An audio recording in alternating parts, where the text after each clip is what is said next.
What's up, guys? Derek here with Battlegrounds Gaming, coming at you with a little bit of an update on our Tribe Wars and a quick apology.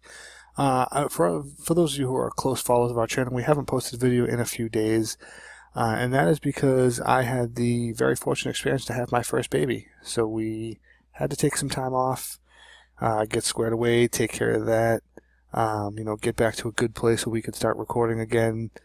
But yeah, so we apologize for being a little off kilter with our schedule, but we did have some very pressing business to take care of. That being said, we want to get back into our Tribe Wars, so we're going to do a preliminary match update, as well as do a few subscriber requested deck techs in the next few days, and then get right back into Tribe Wars and finish off the series. So, let's talk about some of the matches we had. The first match that we saw was Slivers versus Soldiers. Now, Slivers, led by Sliver Overlord, were really the favorite by everyone. Everyone had their votes set up for Slivers, and I did as well. Only a couple people thought Darian might win, but really what it came down to in the end was the perfect storm. Darian was able to drop a 8.5 tails in the beginning, which can give Prot white and make a creature white, so he can basically become unblockable, as well as dropping down a Sword of Fire and Ice and just continually applying pressure and attacking, drawing extra cards to get that value and using that 2 damage from the sword to pick off some of the tech slivers that would have really given Overlord the advantage. In the end, the aggression was just too much for the slivers to be able to stabilize, and Darian took down the big dog, and that's what really it was all about. So it was pretty cool. Another one of our matchups, we saw Elves versus Goblins. Myself, I had personally picked this up as Elves being the win. And watching the game, the Elves flooded the board very, very quickly. But when the Goblins were able to drop an early turn Goblin Sharpshooter that can deal 1 damage, and then if a creature dies on taps, they were able to just pick off every single 1/1 that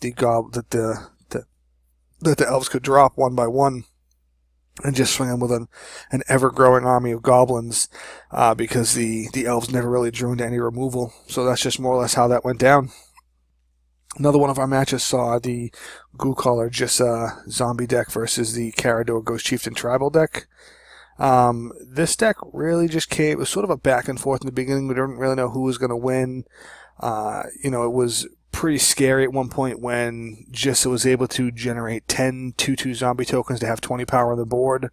But right after that, Carador followed up with a Wrath to sweep them off the board, and then just use Carador's ability to res from the graveyard to just rebuild his board and apply that pressure, then drop a fairly good-sized Genesis Wave to bring in a lot of guys and just go to town with the Flyers, which at the time Ghoulcaller had no way to stop. Myself, I had this pick that Ghoulcaller would win. She would just generate so many tokens that it would be hard for the spirits to stop. But just the right removal at the right time really came through for Carador, and that's how he saw the victory. Our last preliminary match was Olivia Valdarian leading the Vampires versus Azami Lady of Scrolls leading the Wizards. Now, myself, I personally had this pick that Vampires would come out. I've seen what this deck can do multiple times. I've seen it has a few different combos in there that can really help it out. It applies a lot of control, a lot of removal, and I really thought it would just come out and start picking off all the Wizards one by one. But Azami was able to just come in and stabilize and really more or less just do her thing. And she did it very quickly and drew a lot of extra cards, found the right pieces, and was able to combo out on turn, 5 or 6, maybe it was turn 7, and just combo out, draw her whole library with a Laboratory Maniac and just win the game. And that was really just what it came down to, and it was pretty cool. I liked it. It was pretty fun to watch. And pretty fun to play as well. So now we have our 2 semifinals matches, where we have Black-Red Goblins versus Blue Wizards, and Mono-White Soldiers versus Junk-Colored Spirits. So my prediction would be for this match right here, the Soldiers versus the Spirits, would be if the Soldiers come out aggressive and early, they could win. If they aren't able to win and if they aren't able to win early, I should say, and the game starts to drag on and go long, the Spirits will pull it out, because they have so much recursion through Carado's own ability, as well as so many graveyard recursion effects. A lot of the spirits have it built in. They just have a lot of ways to use their graveyard as a second library and can come back from wrath after wrath after wrath. So I really feel like if Darian and his soldiers come down hard and aggressively quickly, they will take out the spirits. If not, then the spirits are going to win if it goes to like anything past, I'd say, turn 9 or 10. If Darian hasn't locked in a win, the spirits will start to bounce back and grow an army and really just take it out. And that's the way I see that going. And I see it being very similar for goblins versus wizards. If the goblins can come out aggressive or grab the right removal very quickly, and keep a zombie off the board, as well as some of the other bigger wizards that can do some cool things, then they'll win. But if they're not able to draw into any removal or tutor for any removal, and the zombie is left alone, then she's going to win. She's going to draw a buttload of cards, she's going to find the pieces she's going to combo out, and she's going to take it to the end game. My prediction, what I think we might see, is I think we might see the end game being wizards versus spirits.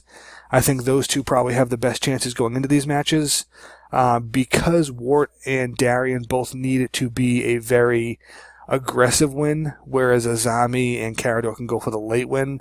I really think they have the advantage going into this. But, who knows? We'll see. We'll have to see how it all goes down and check that all out. But yeah, this is just a quick update from us. Let you know, congratulations to me and having a baby.